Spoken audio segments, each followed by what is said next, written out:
In spite of a creative team, including Woody Allen and Susan Stroman, Bullets Over Broadway, the musical, did not have a very long run on Broadway, 156 performances and 33 previews.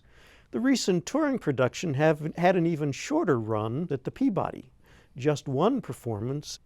I don't think this one-night stand will be the last time I see the show, however. I expect it to be very popular with community theaters where the broad material and the parts should have lots of appeal.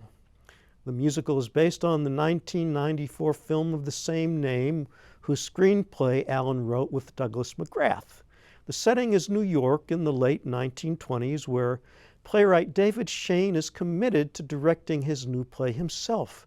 He thinks his prayers have been answered when his producer finds a backer who will let David have control, but there's a catch. This backer is no angel. He's a gangster, Nick Valenti, who is funding the show as a star-making vehicle for his girlfriend, who has to have an important role.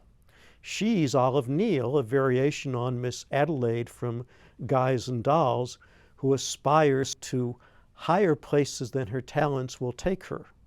Nick assigns a goon named Cheech to keep an eye on Olive during rehearsals, a precaution that seems reasonable when Olive catches the eye of the leading man, Warner Purcell, who likes her almost as much as he likes food. You may think you know where this is going, but Allen throws a curve when Cheech begins to make suggestions for improving David's play, suggestions that make sense to everyone, even David. Another complication is a flirtation between Helen Sinclair, the past her prime leading lady, and David, who has avoided marrying his longtime girlfriend for a very long time. You may have noticed that I didn't mention a composer. There isn't one. Marvin Hamlish was once attached to this project, but the score in the show is made up entirely of period music. A few of the songs are well known: Tiger Rag, Up a Lazy River, I'm Sitting on Top of the World, and Let's Misbehave.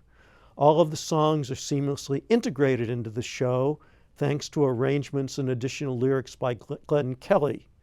Even so, the music is less memorable than Stroman's staging of the numbers. The standout is a number about hot dogs that some may find too frank. The touring production was a strong one.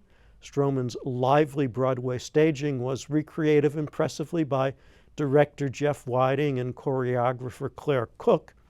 The period and the place are effectively evoked by William Ivy Long's costumes and Jason Artizzoni West's scenic design.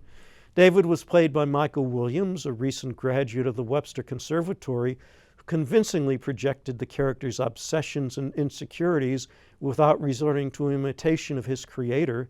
Jeff Brooks gave Cheech a quiet intensity that worked equally well whether he was working on a hit for the mob or for Broadway. Emma Stratton gave Helen Sinclair the flair and attitude of a fading diva trying too hard.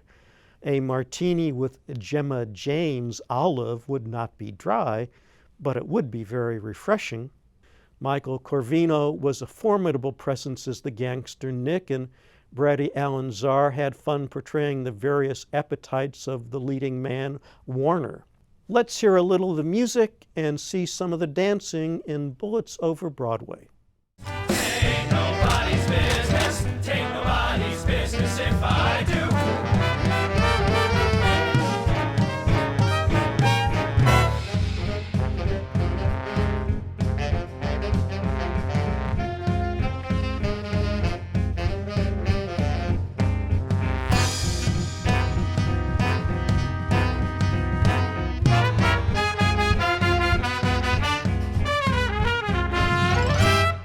No, don't speak. Don't speak or be silent. Be silent. Please don't speak or be silent.